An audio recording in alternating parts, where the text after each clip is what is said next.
Hey everybody, welcome to another edition of Dan's Big Movie Review. We've been doing a couple of these now. Might be my favorite show. I kind of really like it. Like, this was the most, I mean, it's not the most random, seems kind of obvious, I guess, but yeah. it's just, I never know we're going to watch it. No. So it's a double feature. We started it because of a viewer request for Pee-wee's Big Adventure, which we paired with Big Top Pee-wee, and then starting in November, we did Charlie's Angels double feature. So now every month, we're going to pick a movie on its anniversary. Now this is up a few days late, which was my fault. We should have recorded it a week ago, and I was too tired. So well, it was also quarantine and stuff. And it was Christmas.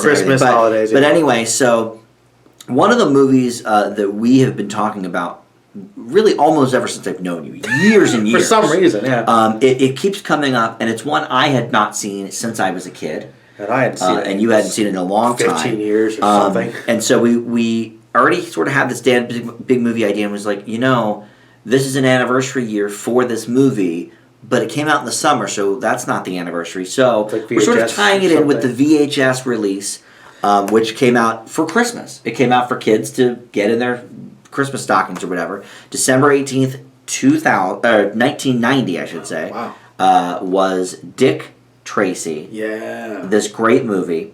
And so we were thinking, what do we pair it with?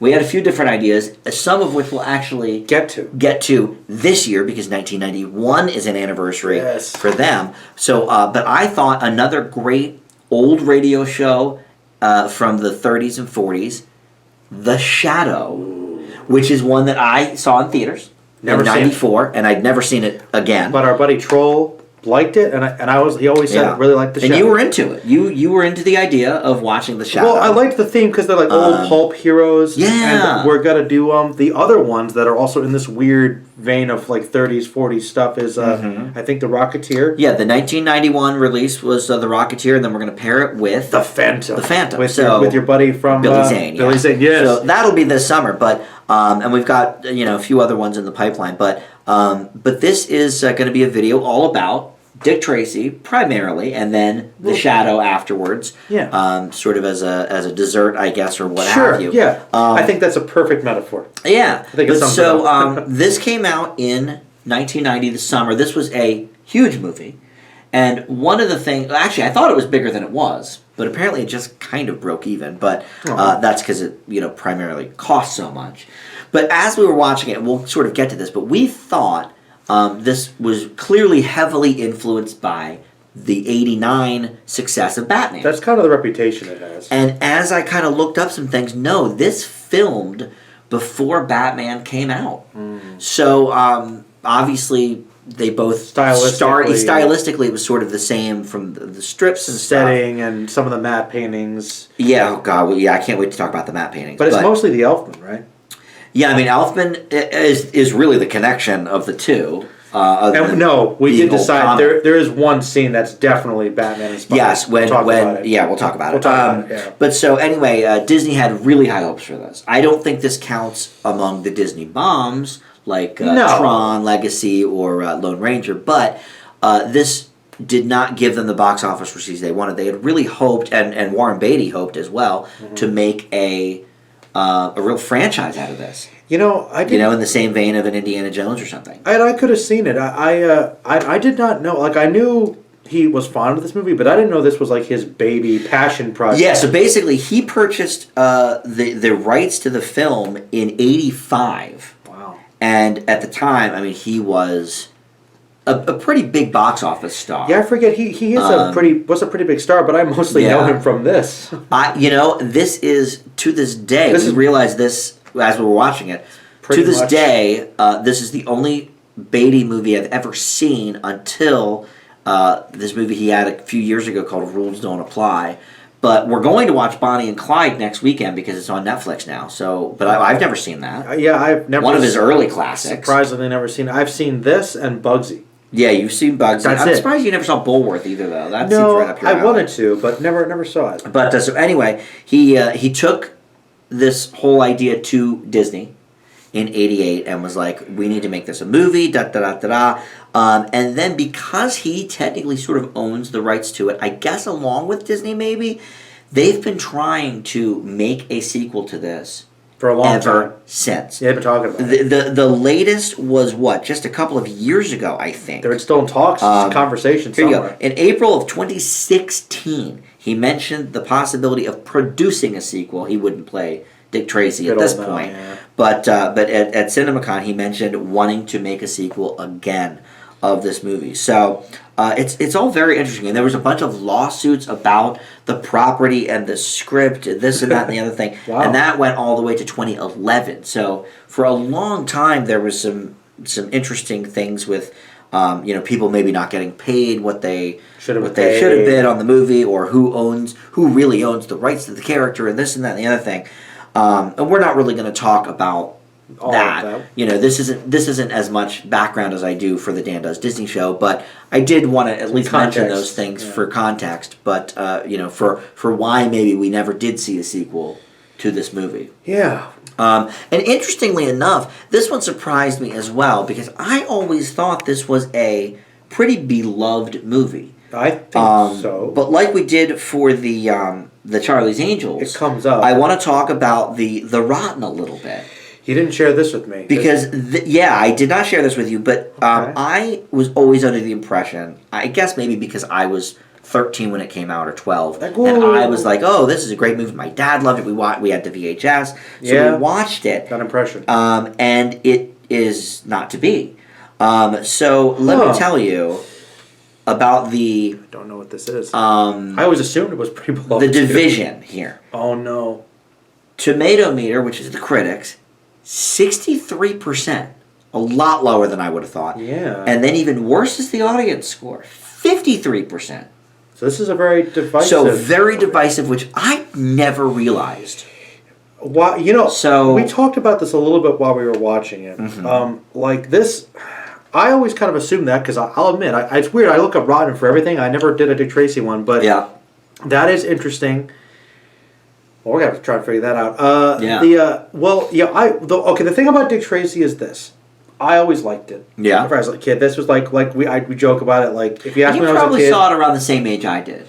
Yeah. Like, you're 10 years younger than me, but you probably saw it for the first time around 12. Had it on VHS. Or whatever. Probably a little younger, maybe, to be honest. Yeah, maybe I watched more violent stuff when I was younger. But Dick Tracy, I love Well, this is PG. But it is very violent. We talked about it, though. Very violent. This is a hard PG. Hard PG. This could be PG-13 easily.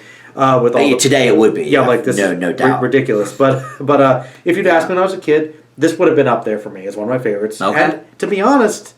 Watching again, it's a contender. This is a great movie. Yeah. And the thing that's interesting, though, is in my life, though, I don't know too many people that talk about it. It doesn't come up too much. No. No, it's almost like a forgotten movie. Everybody talks about, in terms of, not that he's a superhero, but, in terms of, old comic books that went into movies. The classic, old school ones are Batman, the original Spider-Mans from the early 2000s. Sure. Maybe Blade or Superman gets brought up. Of course, yes, Superman, I'm sorry, Christopher Reeve Superman. But nobody talks about this movie for some reason. And it's interesting because the only time that I remember it coming up is if I was watching a video or on a podcast of some hardcore comic book geeks, comic book movies. This always comes up as one of the top comic book movies. And I think it is. I think it is too. Even in terms of brilliantly made Madonna performances, it never gets brought up. Everybody talks about Evita, League of Their Own, maybe Desperately Seeking Susan. Nobody talks about Breathless Mahoney and Dick Tracy. It's weird. It's one of the few. It's my favorite performance by her that I've seen. So, all right, before we really get into the details here, tell us a little bit about what the story is here with this movie. I mean, it's pretty simple. Private Dick. Dick Tracy is he's that hardcore cop. He's the best on the force, and he's going after organized crime. All these really kooky characters we'll talk about that are straight from the comics, pretty much. And Big Boy, who's played by Al Pacino, is the main guy, but Dick Tracy wants to get him, can't quite do it, and Big Boy has basically acquired this new club. He killed another gangster for it, and he's taken basically Breathless Mahoney, who is the lounge singer there, and taking control of her act, and meanwhile he's rifling funds, and Tracy doesn't want to just get him. He wants to get the whole collective, because he knows he could probably get him. We talked about this, for attempting to kill him, which he does a couple times. Yep. But then his whole organization is still there. Another guy stepped in his place. Classic organized crime problem. Sopranos. and before Al Capone more timely, but at this time Al Capone same thing. But no. So there's that, and basically he's trying to get him. There's also a kind of a subplot. There's this kid. The kid. Love the kid. Charlie Korsmo from What About Bob also. Who's kind of like an Oliver Twist classic thief. He's like working for some big mean guy. Yeah. And one of my favorites. Tracy runs into him and basically kind of adopts and takes him in and basically becomes his sidekick and saves him a lot, pretty much. A lot, yeah. And that's the reason he's alive. Also, Dick Tracy has... love interest. This love interest.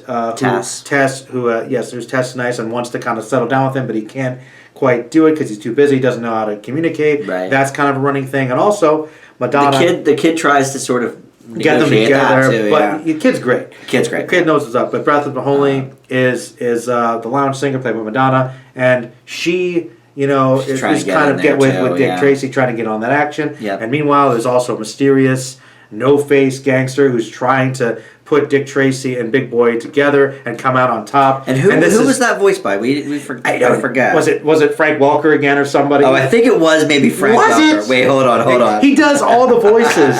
Good old what is it, Megatron? The cast in this is fantastic. Some of the people. The cast. You didn't mention specifically some of the we'll get into villains. You've got. I know. I just want to say it while we're talking about who's in the movie. Dustin Hoffman is Mumbles. Forsythe is Flat Top. And the guy that's itchy is Mandy Patinkin is 88 Keys. Paul Sorvino is Lips. Yeah, Lips Manless. The guy that gets murdered. Let me see who is No Face here. We know who No Face is. Wait, hold on. We do? I can't tell you who No Face is. Oh, really? Oh, they did that? I can't tell you who No Face is. We should reveal that. Or maybe we'll have to. We'll have a spoiler section. I guess. We'll get there. It's fine. All right. And then that was the best part. Dick Van Dyke, of course, was in it as well. Oh, as the DA, who plays kind of a villain. Yeah, a little bit. Quite a corrupt. Never saw the Dick Van Dyke villain before. But yeah, that's basically the plot, the mystery, and there's some good classic cop gangster noir stuff in here. Yeah, this is I'm surprised critics don't like. This is like a throwback to old movies. I know, and my dad is a classic movie fan. And I'm not sure. I mean, he was born in 1950, so he didn't grow up with the comics or whatever. But probably old, the strips in the paper and similar movies and shows. Probably. My dad loves this movie. Let's talk about why we love this movie, and then maybe we can. I'll read maybe some of the rottens and see what the critics are pissed about. But that is what we're trying to figure that out. But for me, I mean, I think you mentioned a lot of the stuff, but visually, this is to me. One of the most striking movies I've ever seen. The matte paintings are gorgeous. Sometimes we didn't know if they were real shots. There was a lot where we didn't, and it's funny on Dan Does Disney, which I guess technically this is a Disney, Buena Vista, but I don't know if I'll do it for Dan Does Disney, but Tim and I have been going over a lot of the period pieces of the live action 50s Disney movies. And there's some real nice matte work there. I will not deny that. I love a good matte painting. But oh my God, the matte paintings in this movie, they're just outstanding. These are some of the best I've ever seen. Yeah, I completely agree. Completely agree. And the lighting in this movie. The lighting, the use of because color. Because a lot of it is dark. A lot of the scenes take place at night. A lot of the scenes... True. Yeah, but I mean, the way they lighting use light is great on everybody. There's a lot of shadow work, and you said the colors. The costumes, beautiful. Props, the costumes, the walls, the buildings, the cars, the cars. Each car has for the villains has a different, very bright color. Yes, every henchman had his own car. Breathless. Mahoney's outfits, the lounge, the whole stage, the way those scenes are shot, the choreography. Yeah. Just the way the visual production design, editing on this film. Now look, I know you're a Keaton Batman fan, as am I. I know you like Batman Returns better, but visually, I'm sorry, this is a more striking movie visually than Batman. You know that it's true. I'm not going to deny it, and I'll tell you why. Yeah, I'll tell you why. Tim Burton. Yeah. Love him. Yeah. Great visual style, very distinctive, but maybe a little too Burton-y. Too Burton-y. In the first Batman, less so than Batman Returns. Okay. And I think Batman Returns is actually... You like Batman Returns better. Visually, is more of a rivalry. No. But I'll be completely honest. the thing about it is, with Batman, which has similar styles, it's a good comparison. It is going for more of a gothic look, right, for Gotham, and so you have much darker colors, more gray, and that makes sense. And this is much more colorful, and the different uses of lighting for every scene, you can play with that a lot more. And it's more vibrant and interesting to look at. Like I said, as well shot as Tim Burton's Batman is, believe me, we're big fans here. That's an A movie for me. Not trying to shoot it down, but I think that the matte paintings in this are more beautiful than anything in that movie. I completely agree. So, let's talk about how Beatty was pulling double duty here as the star of the film and the director. And produced everything. So basically, this is his baby. He basically oversaw every bit of it. Which I didn't realize either. You could tell this is something... I probably knew at some point that he directed it. Like, all great movies are collaborations, but I've got a feeling that this is what I bet he was at every part of looking over somebody. This is the vision he had for the movie, and it was executed. Very well. I think... I don't think there was a lot of other people saying, no, try this. I think he was you know a very specific thing. This is the movie I want. I'm going to make it. And he's got a great eye for it. And, man, and as a so good. director, he knows how to use his actors, too. Yeah. Like for instance, we joke about, we quote Mumbles all the time. Yeah. He has, 3 or 4 scenes. But Dustin Hoffman's Mumble was brilliant. Hoffman's Mumbles is great. And Pacino... And certainly the first Pacino movie I had ever seen. Pacino, and he was great. I feel like this might be overlooked, but Al Pacino is really good in this. He is. He's really good in this. Okay, can I tell you what this movie reminds me of that also was around that same time? What? In terms of the villains. Christopher Lloyd in Who Framed Roger Rabbit. This has... cartoon. Which makes sense because that took place in the 40s or 50s as well. You had Breathless Mahoney instead of Jessica Rabbit. Noir-esque. Noir-esque. Very similar vein. Very similar movie, and of course Disney produced as well. Or co-produced, I guess. But great movie. But the villains in this remind me a lot of that. This high-profile actor doing something very, very broad. Here, there it's more actually cartoony. Here they're just sort of more pulp, comic booky. And I feel like I'm going to bleed over to you a little bit here, but it's I love how really, I think when people, and maybe this isn't said too much, but in stuff I've heard in the past, listing this as one of the best comic book movies, I think this is high up there because when we talked about it with... Spider-Verse. Yeah. How brilliant was literally technologically bringing a comic book to life. Like trying to literally create that feeling and put it into a different medium. I think in some ways technologically with the color scheme, that's a whole other conversation. Right. But Dick Tracy, I think they really did. That is with the performances like Pacino, it's that great balance because the movie has a fun cartoony feel, but it's also serious and menacing at times. Very menacing. There's a great balance there that is really well done, and also with the villains too, commendable. The makeup. Oh my god, the makeup was great. Movie. Yeah. I remember you didn't recognize Dick Van Dyke. I actually didn't know Dick Van Dyke. I recognized him by the voice eventually. You were and I was like, yeah, that's him, and you're like, what? You didn't, and he wasn't even that exaggerated. Some of these guys had bizarre. One guy looked like a freaking zombie. As far as it looked, this movie was not up for any awards. Didn't win anything. And I find that if this wasn't up for production design, at least that's a problem. And maybe it goes without saying too, but the Elfman score is really good. The Elfman score is not bad, and the Madonna music. It's really good some of her best stuff too for movies, and it fits with the period, which I thought was great. Yeah. And something I said was when we were watching it, she was at her absolute peak here. Mm-hmm. I mean, this was right after Like a Prayer. It was right after Vogue. This was it's like when Lady Gaga just did Star Is Born. This is the peak of this woman's career, and she is the co-star of this movie, and she nails it. This is kind of the Madonna movie too, in a weird way. In a weird way, it is actually. Yeah. Yeah, and she is one of my favorite characters too. Yeah, she's so great. You like her a lot better than Tess. All right, you hated Tess so much. Well, look, Tess serves her right, but she was a nice look. He couldn't get with Breathless. No, he couldn't. But that would have ruined they're it. doing. But the one thing that was different though, that I like that said a lot about Dick Tracy's character in this is, he's a straight laced good cop. Yeah. And it's not corny though; it's believable, and he's down to earth, and there is the classic noir going after the mysterious woman who might be dangerous, the femme fatale. But he doesn't want to do it, really. Right. He's actually highly resistant. He is more so than you'd think would be common. Well, and what's interesting is there's some maybe crooked cops in this movie, but he's true blue. He's like the Gordon, so to speak. Yes, actually. Yeah. All right, now this will make us all feel better.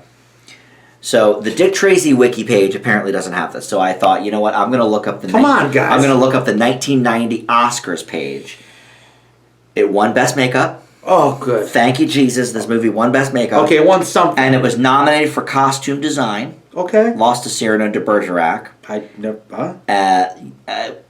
the one with the... Well, anyway, that's like an old classic movie. And it won Best Art Direction.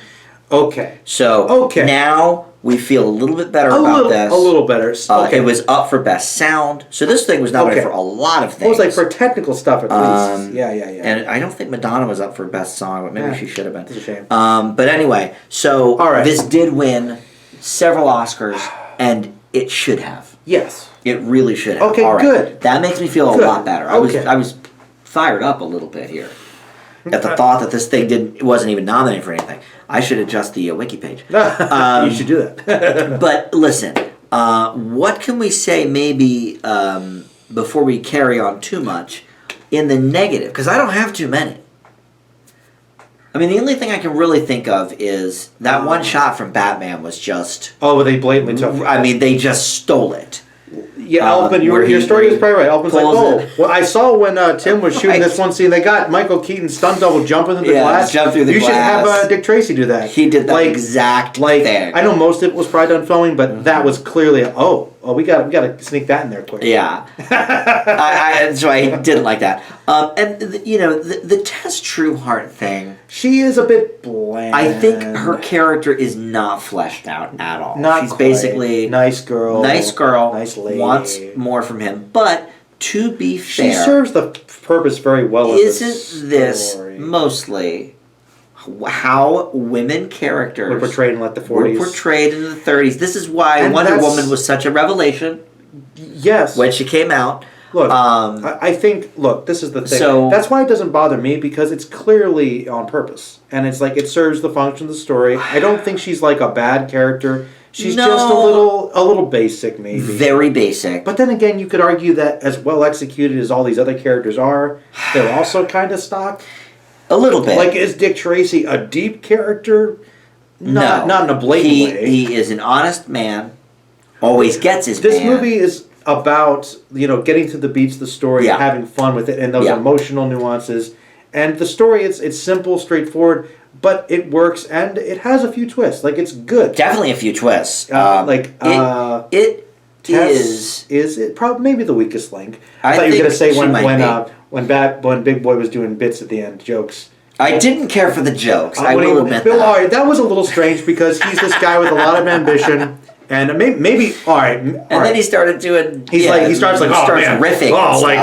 Starts he's really nervous, and I guess that's kind of a joke because he's a little guy. But I always thought he was kind of tough, and I don't know. But I like his comedy where he's Well, I'm getting into spoiler territory soon, I guess. But, we'll do spoilers. But negatives. I think. What you said is true. I think this is probably an homage. It's a pitch perfect. It's definitely an homage to what Dick Tracy was in the 1930s. Now, look, Warren Beatty is at this point in his 80s, so he probably, when he was a little kid, grew up with this a certain way, loved it, and look, and this is if you're trying to create an accurate representation. Yes, and I would say again, look, you have to evoke Batman here because it was out the year before and did a lot of this. It's a similar genre and such. Yeah. I think this is certainly a better representation of the original strips, the original comics. However, Burton's Batman is certainly about the closest that they've gotten in a movie, I would say, right? Don't you think? You know, I mean, Batman Beyond it's doesn't very count. I mean, what was the show called? Batman the Animated Series.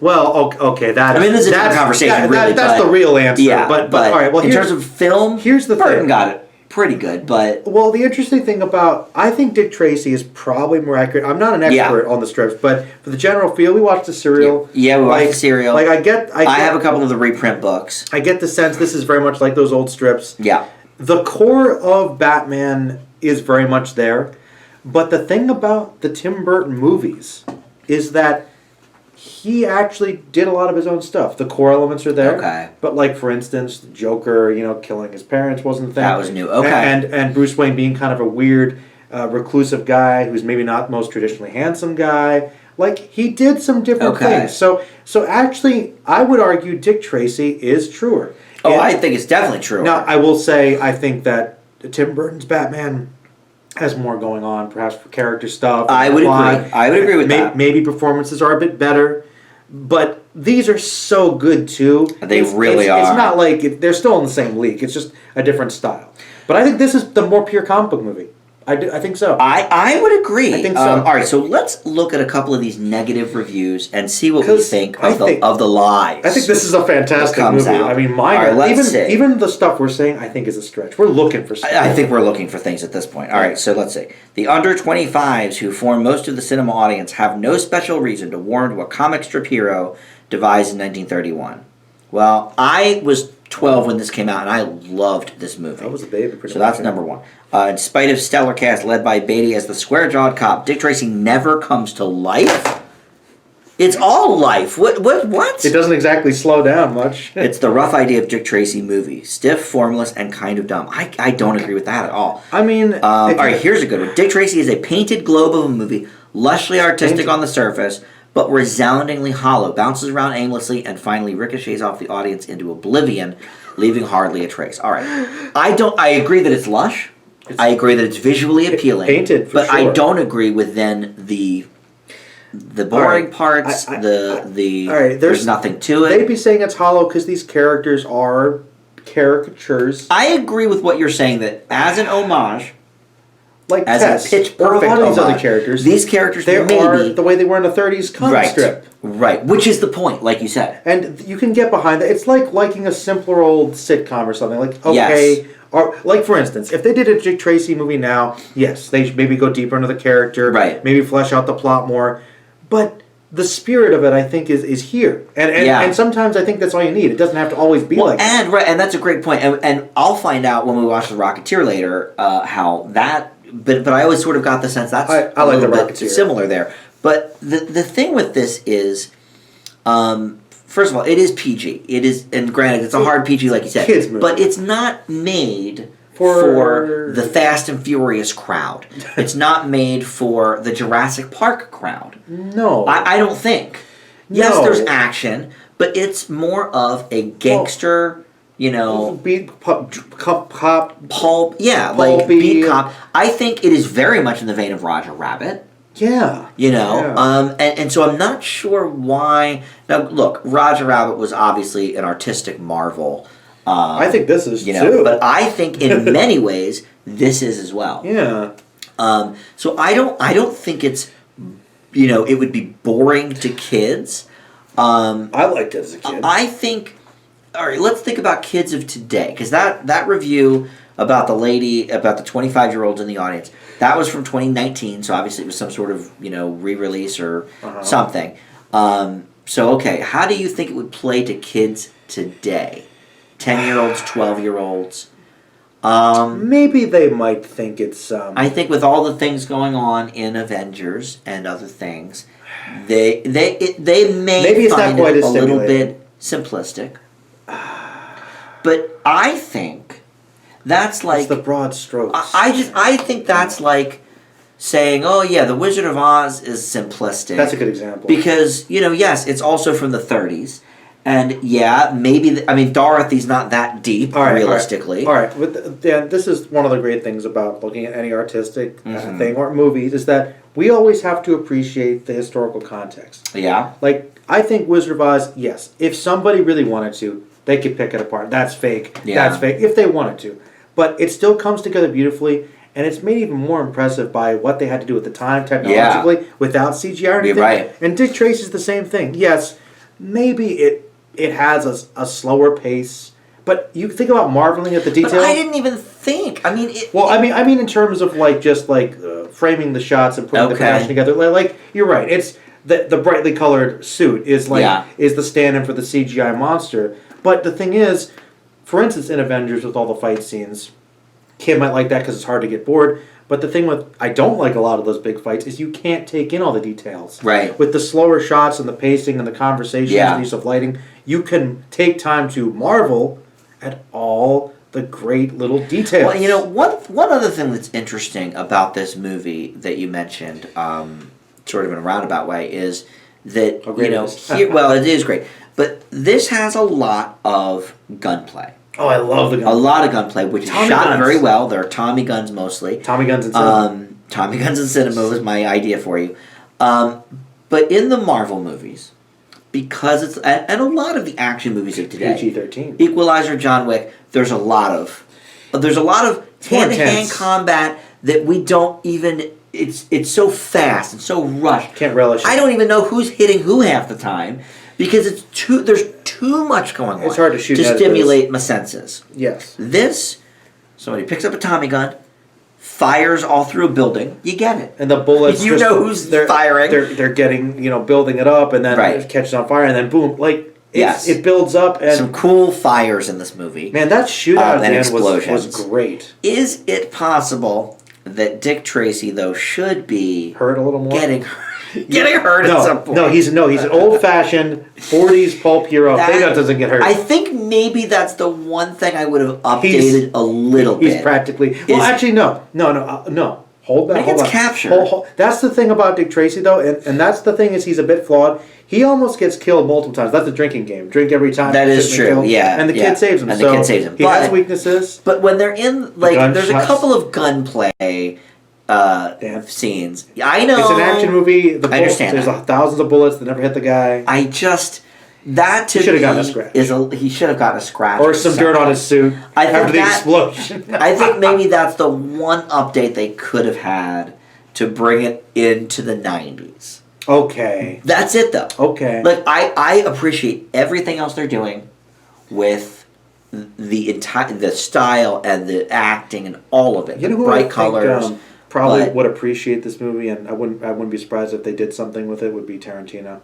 I feel like he could Tarantino Dick Tracy. I honestly think it seems like up his alley. Tarantino was probably a big fan of this movie. I feel like he would have been in his 20s when this came out. And at the video store, probably like, oh man, you got to watch Dick Tracy. And look, talk about somebody who loves I love that guy. Style in a movie. This just seems like background in a movie. If he hasn't taken stuff from this, Hot Women. Look at Breathless Mahoney in a movie. Like this has a Tarantino template. For that's actually a great point. Even with the yellow, I'm just thinking with the titles, it just seems very Tarantino. I would agree with that actually. And talk about somebody who respects old tropes stuff, of cinema, and yes, literally homages to everything in his own work. Wow. And what's funny is about you mentioning that is Beatty, like we said, big movie fan. I think Beatty respects the art form like Tarantino. And like Tarantino, I think Beatty was like, look, let me do this movie like we talked about. Did he not direct that much? To this point, I don't think so. Because, I mean, he directs a lot now, because I know he directed Bulworth, and I think he directed Bugsy, too. I think you might be right. Because, let's see here. Because I wonder what, because I didn't know if he directed that much. Let's look at his directing. Maybe I should check and see what else he did, because I love Dick Tracy. He is 83 now. God bless him. I'd love if they did a sequel to this. All right, let's see. So filmography, is that just his acting? Sometimes they have a thing where you can look at the column for directing. Also directing. Oh, here you go. Okay. Okay. So the producer. Okay, so director is the first thing. Okay, so that one this says the name. So the first thing he directed was Reds. Okay, so Reds, that is a famous movie that I've never seen, but it's like 4 hours long. I saw a bit of it. Dick Tracy is his second director. He did. He didn't do Bugsy. That was Barry Levinson. Okay. Bulworth 1998, and then Rules Don't Apply, which I mentioned in 2016. By the way, Bulworth, and then he did Town and Country in 2001. He acted it, and then Rules Don't Apply in 2016. That brought him back. He was out of the industry for a long, long time. That's interesting. He seems like maybe he was kind of at his point where he was a bit tired of it or something. Yeah, that could certainly be. Well, that's a shame because I feel like maybe he didn't have a passion for something as much as Dick Tracy, but like I think maybe he should have directed more. I definitely think he should have directed more. My goodness, because like he's great at it. He got a lot of accolades, if I remember, for Reds. I think so. He might have been even nominated for that. I don't know, but that was a big movie in his resume. Mm-hmm. Let me see if he did. I mean, I'm sure. Let's see here. And it's another one, just like Dick Tracy, produced, and directed, and starring. He stars in it too. Yeah, I have to watch the whole thing. I saw a bit of it. I liked what I saw, but it was a bit of a slow burn. Oh, he won Best Director for it. Okay. He was not. It was nominated for Best Picture. He was nominated for Best Actor. Well, he won Best Director. Diane Keaton nominated for Best Actress. We should watch this movie. Yeah, we should. Jack Nicholson, supporting actor. I didn't even know he was in it. I think maybe Warren Beatty is so the kind of guy. Is a directing Oscar winner. I think he might be the kind of person that he has to really be into a project and he'll go all in. Right. So he probably would have to do that with every movie. Very, very seriously and very slowly, and that's why he's only directed a few. But I bet that's what's many years between each Bulworth, movie. I know people like, so... yeah, I've always wanted to see that. That we came out when I was too. in college. I didn't have a theater near me, but... yeah, I forget. Is Halle Berry in that? Yeah. Okay. He's a politician. I know the gist of it. It's a gag, yeah. Yeah. But all right, so we should move on to The Shadow here, because we're almost at 40 minutes just on this. So we're not going to mention the twist. Oh, I guess we should do spoilers. Okay. Because so for this the is next spoilers. 5 minutes or so, we're going to talk spoilers.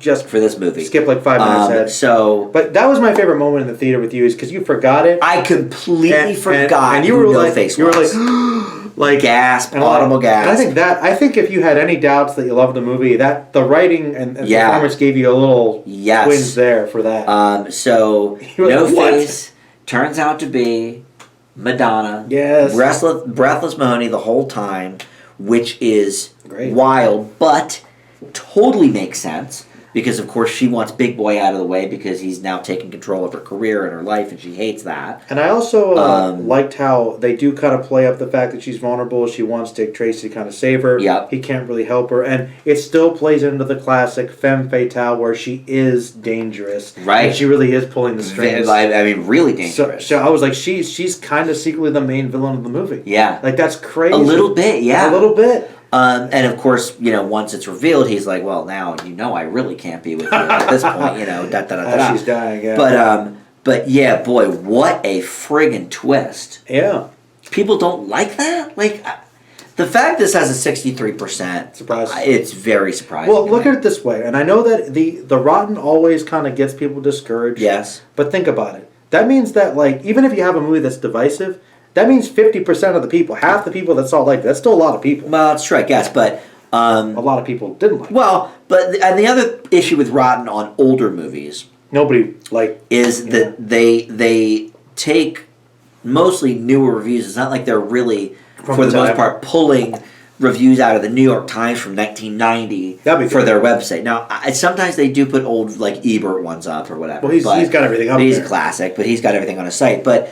so a lot of these are how I guess people maybe more feel about it in recent years. How does Siskel and Ebert think about it, do you know? That's a good question. We did talk about Ebert with Charlie's Angels, didn't we? We did. Oh, and also, I know we're kind of in spoiler territory, but Dan, we got to talk a little more about the kid. We'll talk about the kid, my favorite character. Yeah, that's your favorite part. Yeah. But yeah, that was a huge deal. Did you love the ending? Oh, I loved that movie. I loved it, and I didn't pick up on something when I was a kid.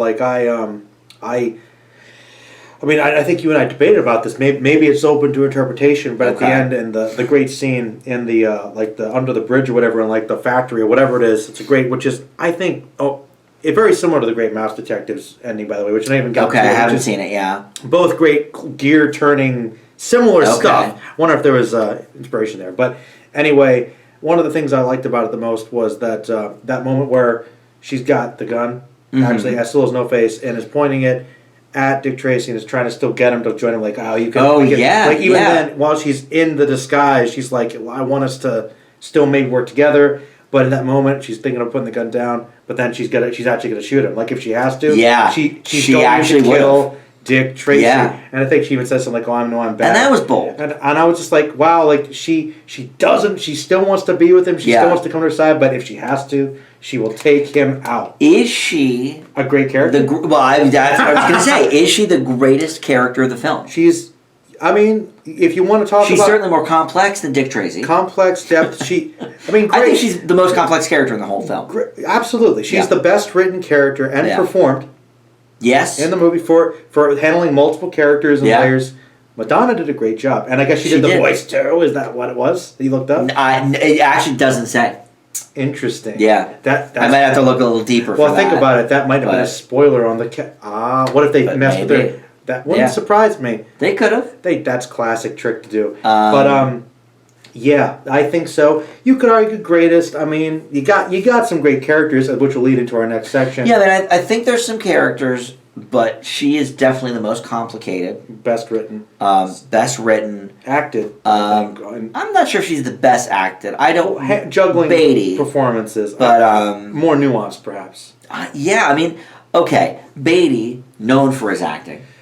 Oh, he's like the acting's top. Madonna at this point really, she did Desperately Seeking Susan. It's more impressive. She did Who's That Girl, which was a terrible movie, and maybe one or two other things, Shanghai Surprise. But this is her first, I would say, really big, heavy, big budget movie. I mean, Desperately Seeking Susan is more of a sort of romantic comedy kind of thing or romantic drama, maybe, but this is a big budget blockbuster. This certainly got her in the door for League of Their Own, I'm sure. Oh, yeah. And then Evita after it. But this to me, and granted, she's probably more front and center in this, I guess, than League of Their Own. League of Their Own is more about Gina Davis and the ensemble, and Tom Hanks, of course. I think this is her best performance. That I've seen, yeah. Yeah. Yeah, I really think so, and I think she just does a great job. But, I mean...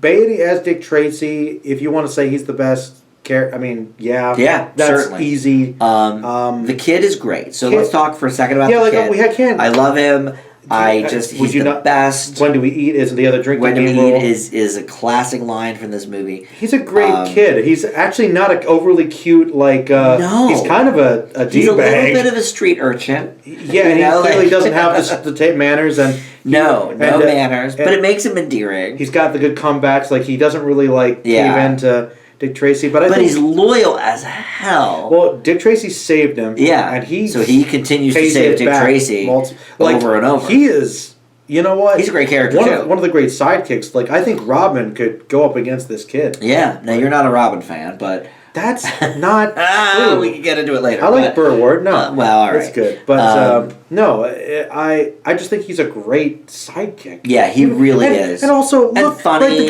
People that designed the poster, with just the yellow with the red, the color that's coordination. Very well done.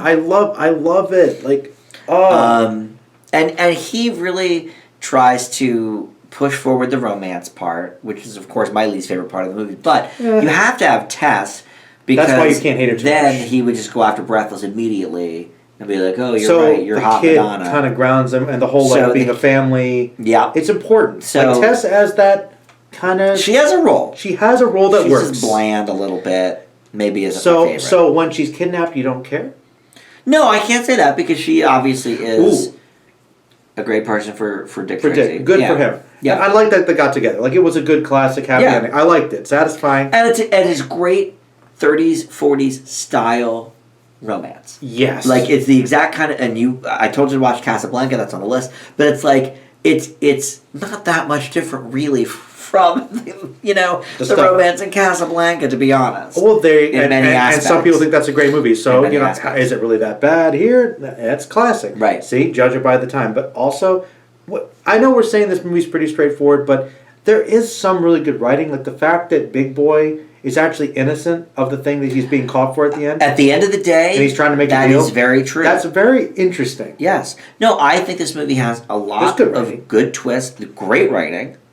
And look, my phone's at 1%, so we can look up a little thing about The Shadow. We're not going to focus too much on Roger Ebert. Yeah. But I looked up a little bit about Ebert. Okay. in classic fashion. Oh, no. You're either with him or you're against him. Oh, no. Ebert, no. 4 stars out of 4. This was one of his best of the year. 4 stars out of 4. I did not see that coming from Ebert. He likes old movies. But he loves old movies, and this is the perfect homage. Does Siskel like it? Probably that? Siskel probably liked it. I didn't look up Siskel. But I don't know if they have all the Siskel reviews. Roger Ebert, you just go on RogerEbert.com and look at them. They're trying, there's some foundation in Chicago that's trying to put up all the old Siskel reviews in a similar site. Well, that would be which cool, I want. I'd like to read his stuff too. Yeah, that's fine. But Ebert loved it. From the brief paragraph I looked at, it said...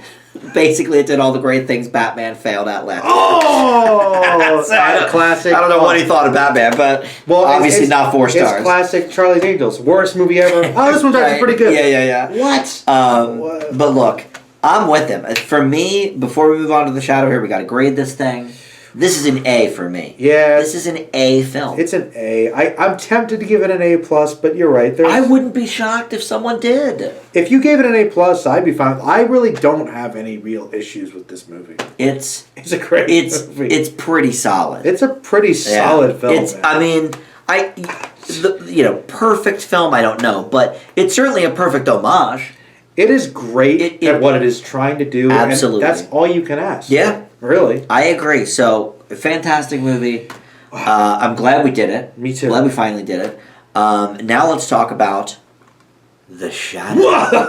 Nothing, what is it called? Who knows what evil lurks in the hearts of men? The Shadow knows. The Shadow knows. He actually knows. A. Baldwin knows. There is no shadow. I want to point out, this is the worst DVD we've ever got. I paid $10 for this stupid DVD. It doesn't even have a menu. We couldn't even. We had to run to the. I know, we had to run downstairs. I was a little annoyed that the Dick Tracy one didn't come with any extras, because I would love to see some of the making of. Yeah. This one didn't come with extras. I was like, this wouldn't even have a menu. Shoot, no extras. We put it in. There's not even a darn menu. You can't even stop and hit play. That was, guys. That's basic. Come on. Give The Shadow. The Shadow deserves at least that. And this came out in 2009. It's not like Blu-rays were it's not like this is the first Blu-ray they ever made. I have never seen a disc without at least a basic menu you could get to at some point. I have some DVDs like that, but it's this one. Right, we hit the menu button and it gave me the Ghostbusters no symbol up top. It's going. You better run to it. So anyway, crap. That sort of. Starts off. It's a great metaphor. It's still fun for this movie, but that is perfect. It's a great metaphor. Now, this one, but it's a little wrecked. This one is PG-13. Okay. And I think that makes sense. Certainly, I think it's geared more towards older children. Shadow. And teenagers than Dick Tracy. I think Dick Tracy, fine. But this was another. This is PG-13. Yeah. It's definitely not as much gun violence, but. It's appropriately rated. It's got some scary moments. It's got some scary elements. Some violence to it, for sure. Yeah. It's rated for fantasy action violence. I think that sounds about right. I agree. So tell us the basic plot of The Shadow, please. Oh no! The basic plot of The Shadow. Or I can just read you the back. No. It's just I realized a problem with the movie right here. You can tell. Oh, Joe. It's a bit convoluted. You do the plot. Oh man. It's a bit convoluted. Okay. The Shadow is about this guy, who I guess was kind of a rich guy that's just hiding out in the Tibetan mountains or Mongolia or whatever, and he kind of gets discovered, and he ends up kind of falling with this group of monks that say, you'll be the chosen one. We'll give you the powers to basically go into people's minds, strike terror into them, and become have shadow powers, and you can transform into the Shadow, and you're cool, and Batman will borrow a lot of elements from you. Right. Clearly. Then we'll skip all the cool origin stuff with a really bad... That was horrible. My worst thing about the movie, by the way, was this. They have this really cool scene with the wise guy, we'll show you the wisdom, and this cool effect, which we'll get into that. Yeah. And I'm like, this really well put together scene. Yeah. This monastery, and I'm like, this is beautiful. He's going to spend some time training here, and he became the Shadow.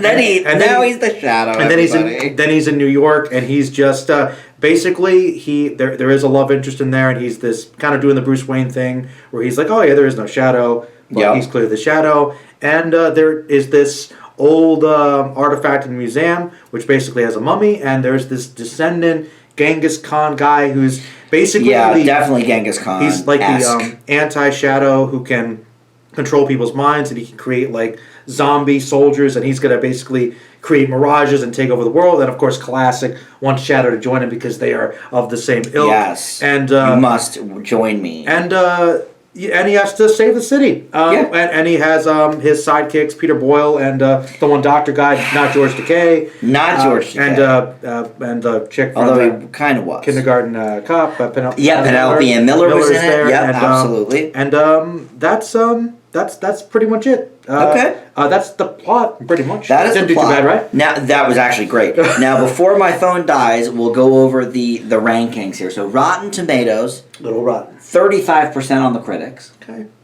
44% on the audience. Which it. seems, I think, about right. Maybe a little harsh on the critics, but maybe not. I don't know.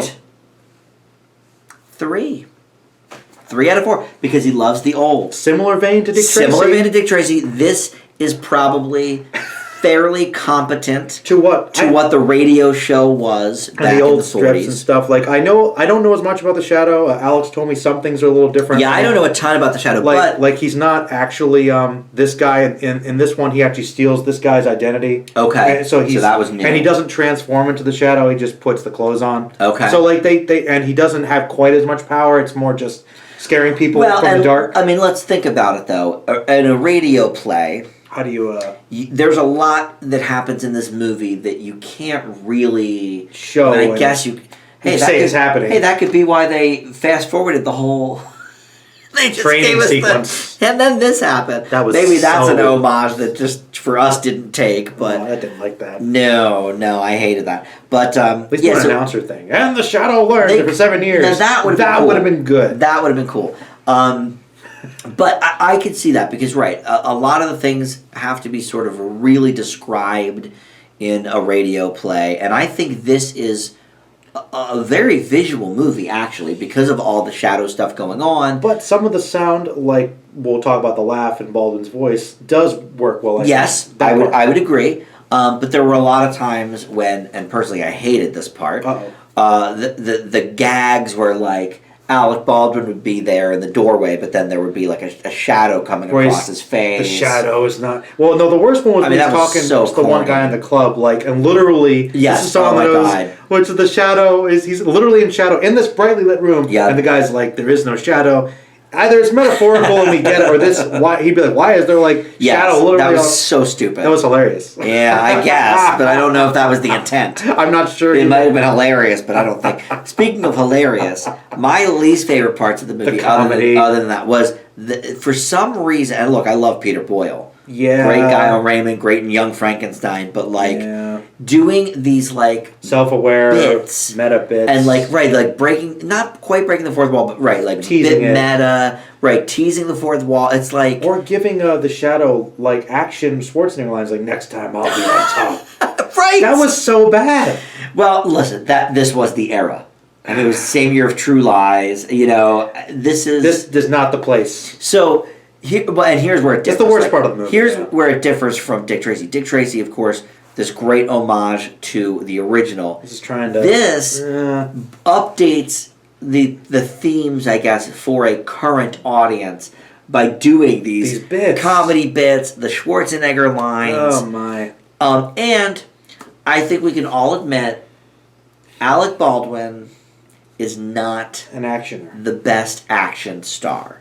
I like his dramas. I love Beetlejuice, of course. But again, he's the straight man in Beetlejuice.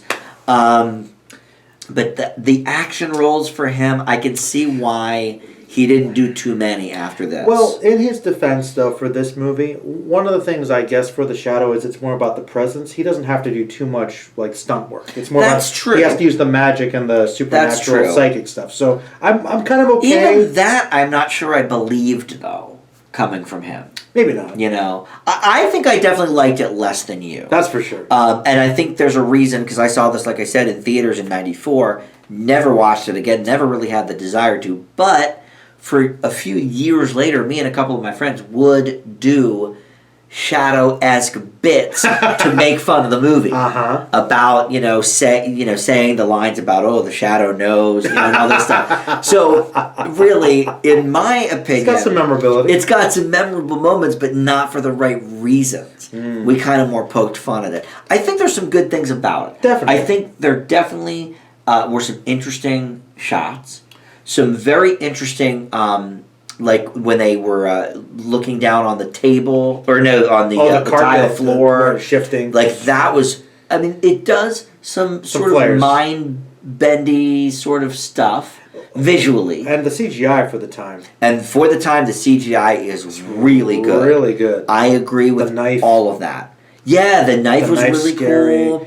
And I'll tell you the billboard that was moving. Oh yeah, with the smoke coming out. That was really cool. That was really cool. So I think atmospherically and visually, this movie does have a lot of stuff going on. Which a lot of cool things. I like atmosphere, and I think it mostly fits the Shadow atmosphere pretty well. I would, from what I know, I would agree with that. It seems like it. And I liked, the Asian dude was supporting really cast, good. We have Tim Curry, was pretty Ian good. McKellen's that's good. right. There's some good people in this.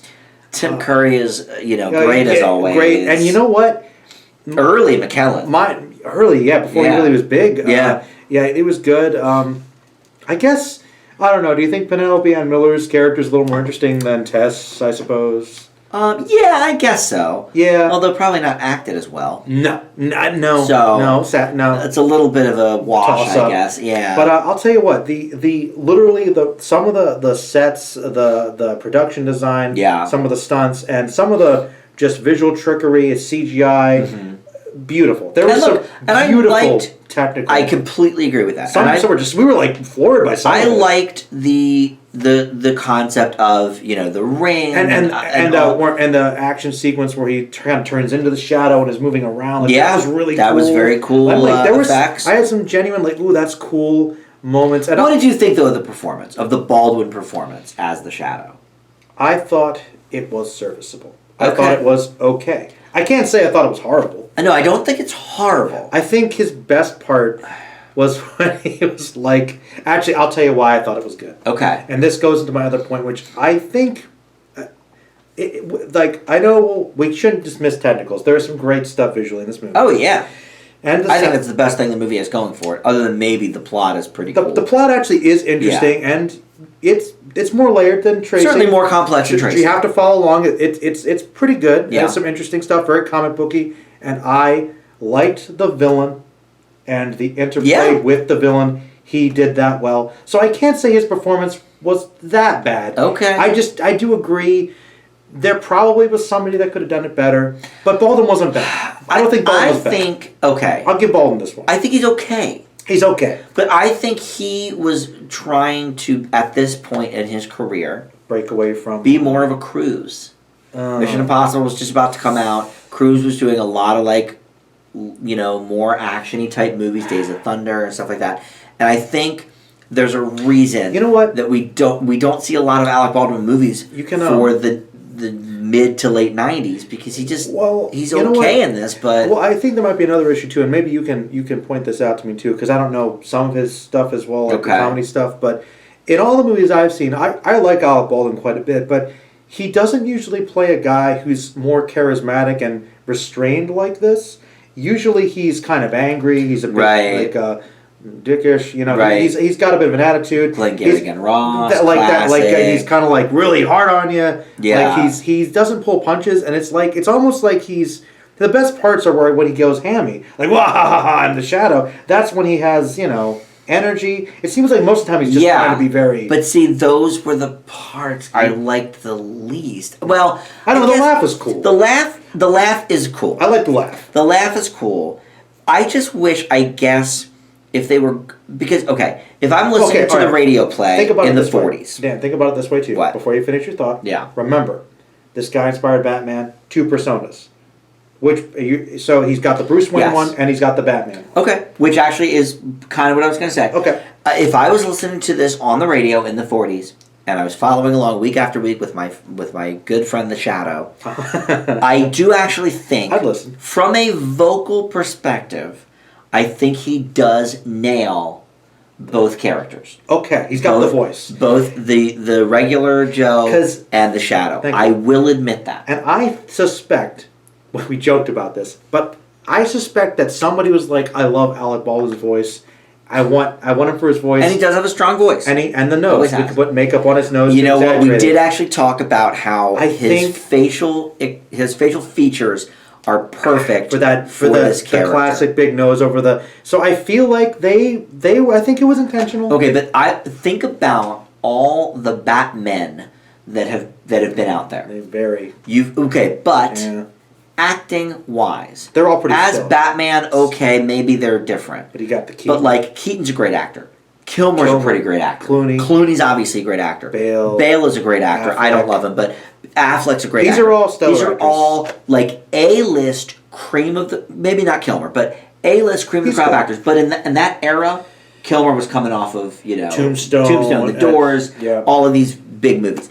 I think Alec Baldwin just is simply not on that level. You think he's more like a sketch comedian? Yeah, I mean, like he's fantastic in 30 Rock.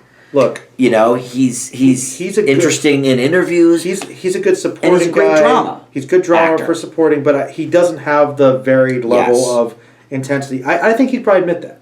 I don't think he's probably quite on that level. I think he probably would too, but the guy had to try. They said, "Hey, I'll be leading this. I'll give it a shot." I'd go for it too. I guess if somebody gave him the opportunity. Look, one of the things I pointed out when we watched it is this is around the same era he would have been on The Simpsons. Yeah, great comedy. Yeah.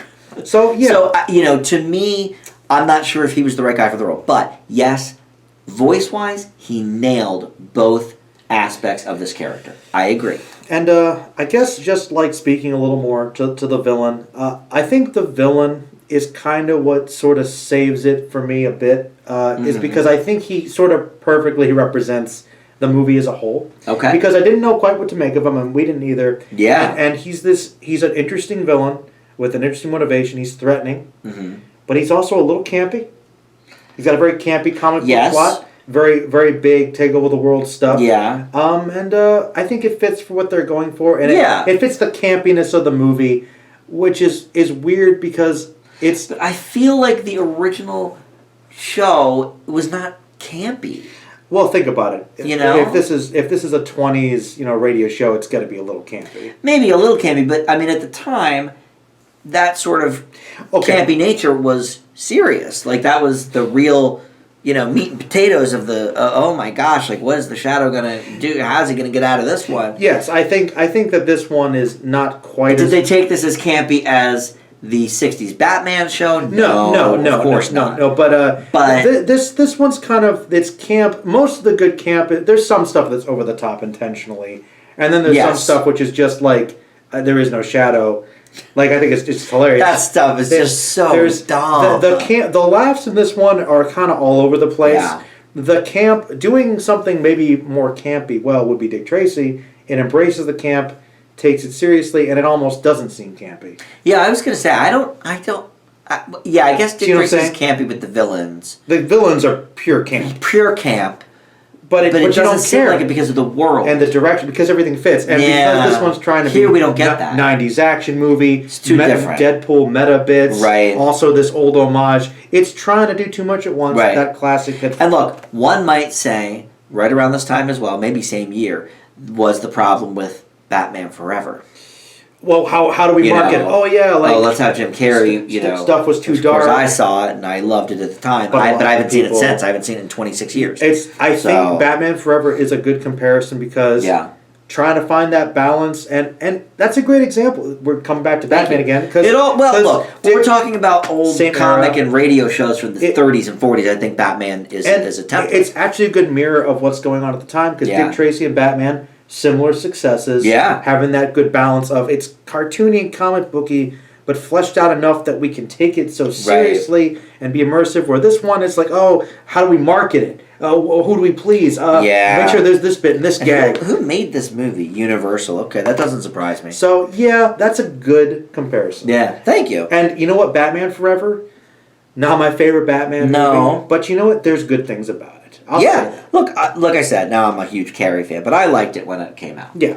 All right, so I want to see how much money this movie made. I bet this was a bomb. I remember it being a bomb. Oh my! But I'd like to see what it was made for. Because you must admit, some of those effects probably cost. If I was going to recommend here, Shadow for anything, right?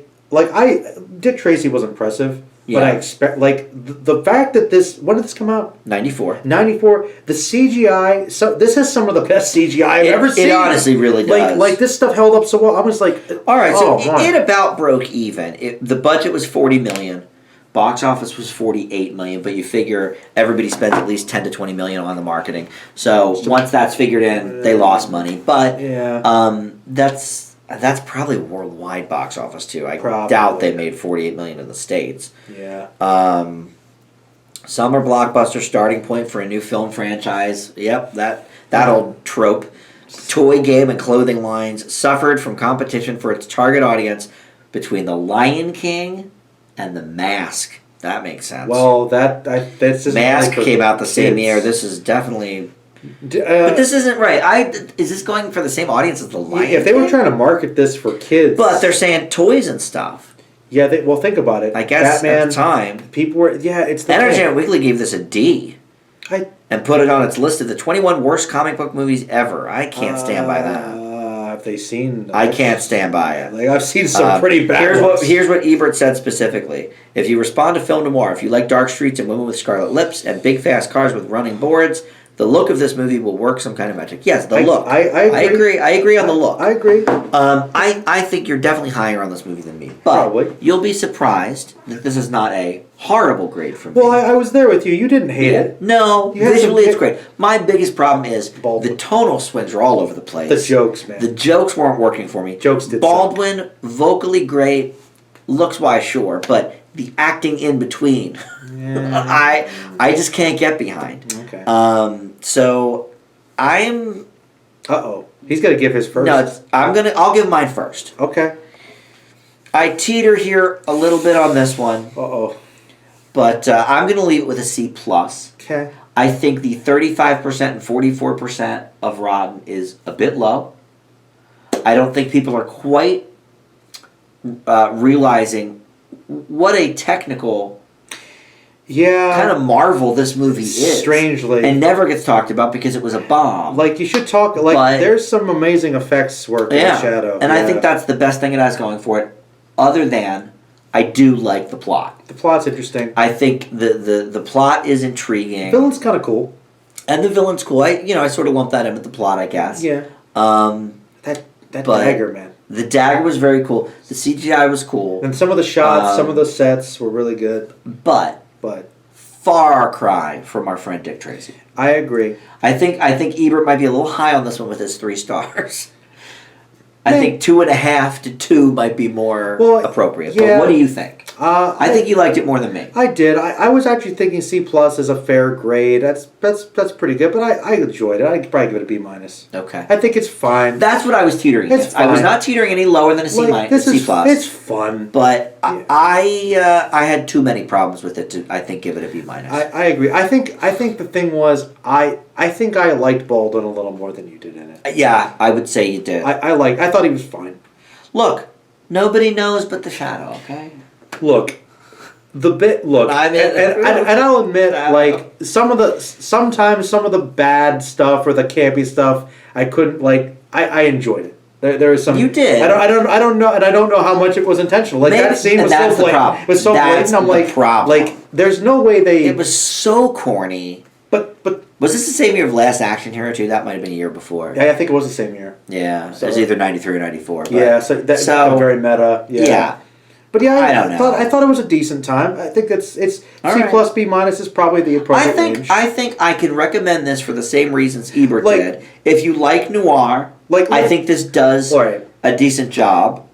It's definitely at recreating it. I think I have no problem saying that if you love Dick Tracy, you should check this one out because there's stuff you'd appreciate. I do agree with that. I think if you're with us on Dick Tracy and it's a 4-star A movie, then you'd get something out of this. I think you won't hate on The Shadow. No, I think like I said, for the technicals alone, It's worth a watch. I think we picked a good companion piece. It was a good compliment. I think your dessert, double. Like, okay, is the ice cream good for you? Yes. No, but it's fun and it's enjoyable. Yes. I think that was good. Maybe a little too many sprinkles on it. Maybe too many sprinkles. Maybe too many sprinkles. All right, so we'll wrap it there. Yes. But we have a few planned out for the new year. True. We've got, I know we're already in January, and this was our December one, so there will be one coming within the next few weeks. Hopefully uploaded by the end of the month. I know. We'll see. Yeah. We'll see. But we're going to do Desperado. Yes. We decided, and then the companion piece for that is going to be True Romance, because they were both written, or co-written, I guess, by Tarantino. And then in February, leading up to us starting to review the TV show Hannibal, and there's the new show Clarice coming out. Apparently. We're going to do Silence of the Lambs for the 30th anniversary. And then we were talking earlier on what to pair it with. I'm not sure if we settled on one yet. But obviously there's a few different films in that universe that we'll decide on. And then we got a viewer request for Princess Diaries coming up in, I think that's August. Okay. And so we'll watch 1 and 2. Neither of which I've ever seen, surprisingly. I think I've seen them both. Seems right up my alley, so I'm sure I'll enjoy those. You'll probably like them, yeah. And then we'll look and see what else is out there. But we're trying to go in 5-year increments. So if you have a thought for a movie that came out in 81, 86, 91, 96, 2001, 2006, I think we'll stop at 2011. We don't want to go more than 10 years back. Yeah, but basically, if it's the anniversary of it within the month, we'll try and do it. We would like to do it. So give us your suggestions for that. But Joe, thanks for joining as always. Oh, what a pleasure! What a great discussion, and thank you guys for watching. We'll see you back here next time. Bye.